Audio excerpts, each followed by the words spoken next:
j'ai choisi l'alternance parce que je me suis aperçu que j'étais pas fait pour les études longues. Moi j'ai choisi l'apprentissage parce que c'est une bonne alternance pour en même temps aller sur le terrain. Donc j'apprends et je vais sur le terrain, c'est beaucoup plus facile pour apprendre. Parfois c'est très difficile de trouver une entreprise. J'ai des connaissances qui ont eu du mal, justement par la longueur de 3 ans pour le bac. C'est difficile. J'ai pas eu du tout de mal à trouver une entreprise parce que tout mon cercle d'amis est dans le domaine professionnel dans lequel je suis actuellement. Et il faut savoir que le CFA aide beaucoup les gens qui ont du mal à trouver des entreprises de par leur relation avec toutes les entreprises du bassin aquitain. Alors les avantages, on va pas se le cacher, c'est la rémunération déjà. Et puis l'avantage aussi par rapport aux autres qui ont fait une formation juste scolaire, c'est l'expérience. Et les inconvénients, on va dire, c'est un rythme assez soutenu, pas de vacances. Et puis faut être professionnel quoi. Si j'ai un conseil, c'est il faut être motivé pour ce qu'on veut faire. Et il faut y aller, il faut foncer quoi.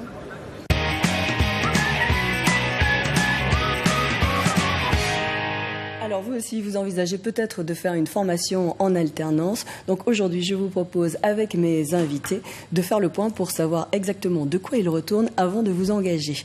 Alexia, 21 ans depuis 3 jours. Bon anniversaire. Merci beaucoup. Alors vous êtes une adepte de la formation en alternance, oui, puisque vous avez commencé par faire 2 ans pour un BTS. C'est ça. Et cette année, vous rajoutez une petite année avec pour une licence professionnelle. Voilà, dans le secteur bancaire.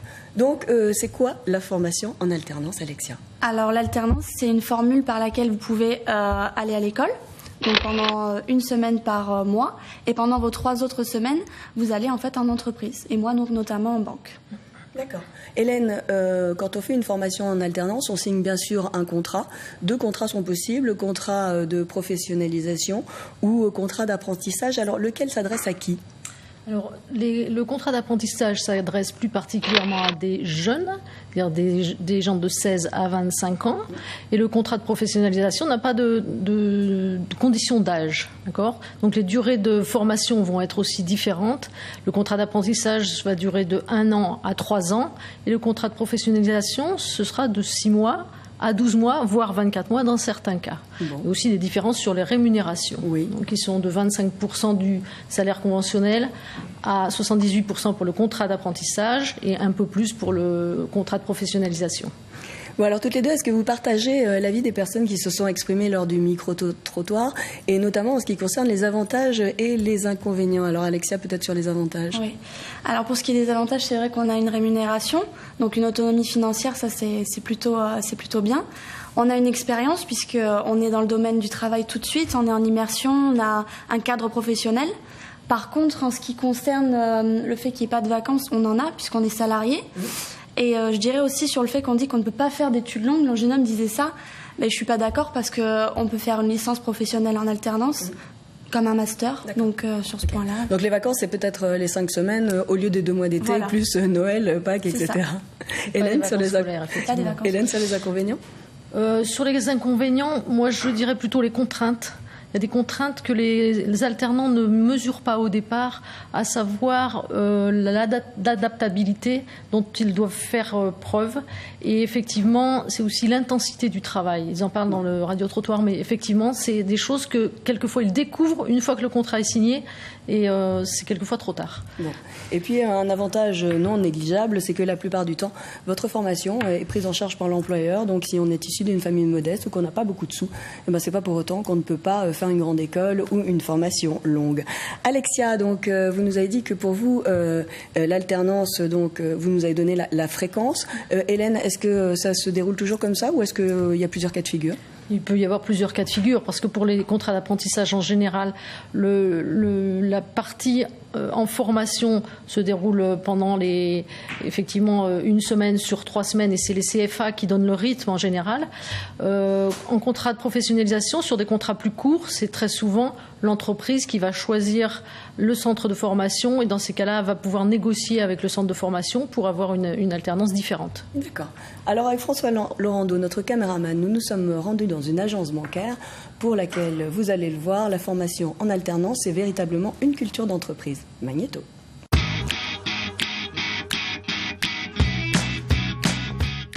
suis directrice adjointe d'une agence bancaire. Je gère actuellement 7 collaborateurs. Donc chaque année, pour renforcer notre culture d'entreprise, nous sommes fortement impliqués dans le recrutement de jeunes par le biais de l'alternance qui effectue 1 mois en centre de formation et 1 mois en agence. Au niveau du recrutement, il faut que les jeunes soient titulaires du baccalauréat, bien évidemment. Nous partons du principe que toutes les candidatures spontanées que l'on reçoit, nous les transmettrons au CFA. Parce qu'il y a d'abord un dossier à remplir au niveau du CFA. C'est déjà le CFA, donc le DUT avec qui on a passé un partenariat, qui va récolter ce dossier-là. Il va déjà faire un tri, une sélection. Et après, ça va être soumis au niveau de l'employeur où nous-mêmes, nous avons notre droit de regard là-dessus et notre décision. Les conseils que je donnerai aux jeunes qui désirent intégrer par le biais de l'apprentissage notre entreprise, c'est déjà lors de la constitution du dossier qu'ils orientent convenablement sa lettre de motivation et qu'ils mettent aussi un CV, bien évidemment. Ensuite, je pourrais apporter des conseils pour préparer l'oral qui va suivre cette demande de candidature. Il faudra que le jeune s'approprie l'histoire de l'entreprise et qu'il ait une bonne connaissance de l'entreprise dans laquelle il va intégrer. Mon rôle en tant que manager va être de considérer cet apprenti véritablement faisant partie de mon effectif. Donc à ce titre, je vais l'accompagner pendant toute son année scolaire. Je vais vraiment l'aider dans l'apprentissage de son métier. Voilà, donc je vais le mettre en situation, il sera en situation d'accueil avec les clients, en situation d'entretien commercial. On échangera très souvent. Moi, j'ai pour habitude de faire des entretiens hebdomadaires avec eux pour faire un point d'étape. Déjà pour les féliciter de leur point de progrès qu'ils auront effectué au travers des séquences, mais aussi mettre l'accent sur des choses à améliorer. Et là, c'est tout le rôle du tuteur, c'est de les former pour qu'ils puissent s'améliorer au cours du temps et qu'ils soient plus efficaces dans un souci toujours de satisfaction client. La volonté de notre établissement est vraiment de titulariser au bout ces jeunes issus de l'apprentissage. On a d'ailleurs un bon taux de réussite. À titre d'exemple, il y a 2 ans, donc, nous avons titularisé une jeune personne à l'issue de son DUT. Elle a obtenu son DUT. Donc, elle a vraiment décroché un CDI. Voilà, donc on l'a reconnue en tant qu'employée de notre enseigne. Donc, elle a occupé un poste en tant qu'assistante pendant 1 an. Puis, au fil de l'eau, on s'est aperçu qu'elle avait des capacités, des qualités pour pouvoir évoluer au sein de notre entreprise. Et aujourd'hui, donc, elle est conseillère financière sur le marché des particuliers. Et aujourd'hui, c'est une fierté de voir ce qu'elle est devenue.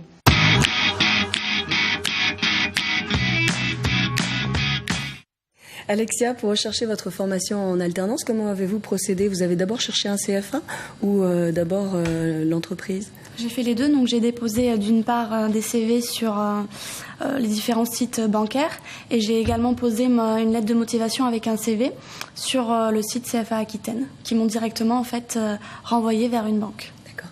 Hélène, c'est comme ça qu'il faut faire? Il y a souvent des accords entre les CFA et les entreprises? Nous travaillons nous-mêmes en relation directe avec les CFA et avec les entreprises. Donc nous avons des offres des CFA et des entreprises, effectivement. Bon. Et puis au cas où cela vous aurait échappé, vous n'allez malheureusement pas être les seuls à rechercher une formation en alternance. Donc mieux vaut s'y prendre tôt. Le petit conseil, c'est de s'y prendre vers février, mars, c'est ça, Hélène? C'est ça, oui, s'y prendre tôt. Bon, alors qu'est-ce qu'on en voit? Parce que finalement, là, c'est véritablement, Dominique le disait dans le reportage, une recherche d'emploi. C'est effectivement une recherche d'emploi et c'est ce que je crois il faut bien se mettre en tête. Quand on cherche un contrat en alternance, on recherche une entreprise avant tout. L'offre de formation est très large, donc elle est assez facile à trouver. Le plus difficile, c'est de trouver l'entreprise et il faut s'y prendre comme une vraie recherche d'emploi avec des vraies motivations, un vrai argumentaire. Donc CV, lettre de motivation et travail sur le projet professionnel, sur son projet. D'accord. Il n'est peut-être pas inutile également de joindre les documents qui permettent aux entreprises de bénéficier donc de certains avantages? Éventuellement, oui. Pour les motiver? Oui, absolument. D'accord.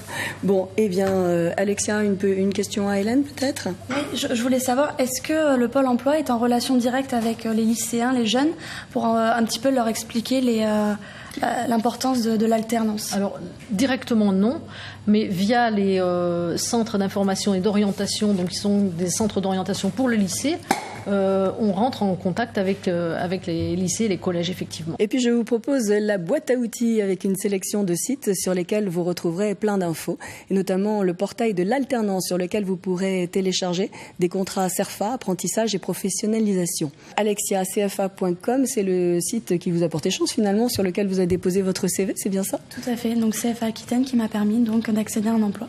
Formidable. Beaucoup de renseignements, bien sûr, sur le site de Pôle emploi. Sachez également que Pôle emploi met également à votre disposition une adresse pour retrouver les opportunités de contrat en alternance sur votre smartphone. Le portail national de l'apprentissage sur lequel vous trouverez les infos et adresses de l'apprentissage, c'est l'apprenti.com. Le site de l'ONICEP, naturellement. Et puis le site de l'AFIGE, c'est l'association pour faciliter l'insertion professionnelle des jeunes diplômés. On y trouve des offres de premier emploi et notamment des offres en alternance. Et pour finir, le site du conseil régional sur lequel vous pourrez télécharger la carte des formations en apprentissage. Merci à toutes les deux d'avoir participé à cette émission. Je vous rappelle que vous pouvez à tout moment voir ou revoir cette émission sur tv7.com. Je vous donne rendez-vous pour un nouveau numéro d'entretien d'embauche le mois prochain. D'ici là, bonne recherche d'emploi.